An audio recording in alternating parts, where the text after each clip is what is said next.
There's a counterintuitive strategy we can use when we want to feel better. And it's counterintuitive because it involves feeling more fully things that are unpleasant and painful. And typically what we'll do with things we find difficult is, in a sense, we'll step back from them. And we do that so that we can think about them. We sort of fix them in place with ideas, we talk about them, we move into problem solving, analyzing. And this strategy for making things better is really useful for things in the world that we can actually grasp. But it seems to be less useful when it comes to our feelings.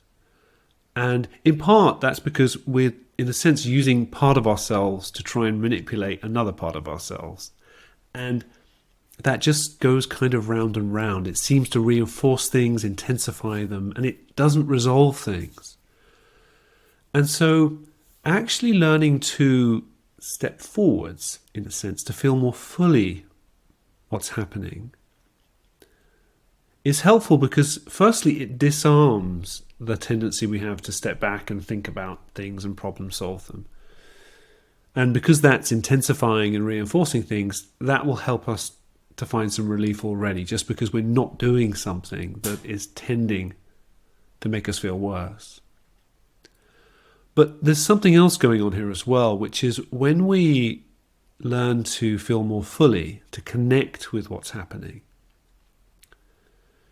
we need to do that in a way that has spaciousness and gentle patience and kindness as part of the equation, because otherwise all we're doing is bracing and gritting our teeth, and that's not going to be helpful.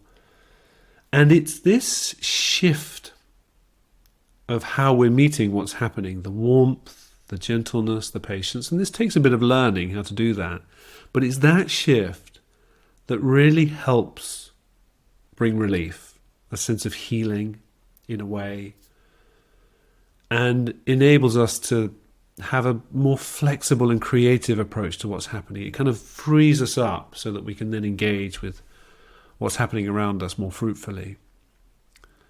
But as I say, this takes a bit of learning, and this is what things like mindfulness and meditation, much of what they're about, is learning how to meet what's happening. Often there's talk about things like the present moment and paying attention, and that all sounds a bit sort of, abstract or academic, but really that's what it is: meeting, feeling, connecting with what's happening.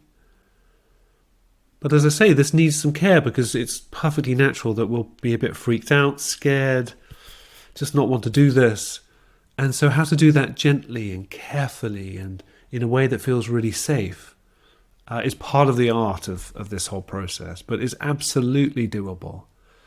And so firstly, if this is something that you're interested in, if you're finding that you're struggling with how you're feeling and finding that your usual sort of thinking about and problem solving mode isn't helping so much, this might be something to consider.